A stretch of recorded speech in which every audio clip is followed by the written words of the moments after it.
Sveiki, šodien parunāsim par ļoti efektīvu vingrinājumu gaitas mehānismu uzlabošanā. Jeb šodien tieši konkrēti runāsim par to, ka dažkārt cilvēkiem ir šāda veida problēma, kad viņi skrien, celīši iet uz iekšu, papēž uz āru, un šī te X veida kāju disfunkcija translējās ne tikai stāvot, bet arī skrienot un ejot. Protams, ka problēma var būt daudz dziļāka un plašāka, jā, varbūt vairāk anatomiska disfunkcija nekā funkcionāla un dažādi, jā, bet cilvēkiem, kuriem tas būs tīrus kaut kāda muskuļu disbalanss, šis ir viens no veidiem, kā sākt integrēt citādākus mehānismus gaitā. Jā, tā tad iesiesim gumiju potītes līmenī, un attiecīgi arī būs jārada tajā gumijā iestiepums, tā, lai viņa būtu izaicinoša priekš mums. Jā, un novietosim šo gumiju tieši zem šī te pēdas iekšējā spilventiņa, zem īkšķa kaula atbalsta. Jā, tas mums liks pēdai būt integrētai, garenvelvei aktivizētai. Tālāk, jā, aizmugurējā kājas pirkstgaliņa un bīdam celi uz āru, taču noturam gumiju piespiestus, jo tā, ja mēs neturēsim to gumiju piespiestu, viņi izspruks ārā.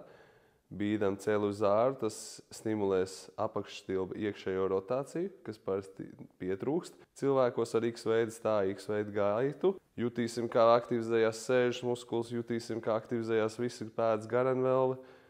Un no šīs pozīcijas hops, noturam gumiju piespiestu, es pats pazaudēju līdzsvaru un iztaisnojamies gurnos un paceļam celīti. Atkal celi virzam uz āru, noturam gumiju piespiestu aktīvi. Ja, un iztaisnojamies gurnos.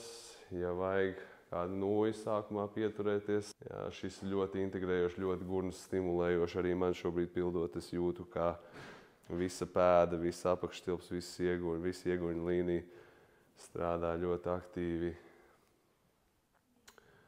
Un šādā veidā mēs stimulēsim veselīgus gaitas mehānismus. Pēc tam jau tos būs saprotamāk integrēt, kad mēs sāksim iet skriet, trenēt mūsu gaitu tādā ikdienišķākā veidā, kā to mēs darām šajās programmās. Šis vingrinājums ir maza daļa no treniņu programmas Gaitas korekcija, kas ir atrodams stājas-akadēmija.lv. Ja jūs meklējat palīdzību klātienē, nākat pie mums šeit uz Core terapiju, vai ja jūs vēlaties palīdzību attālināt, tad nemeklējiet tālāk par Stājas akadēmiju. Tiekamies jau pārējās treniņu programmās un tā pārējos treniņu video.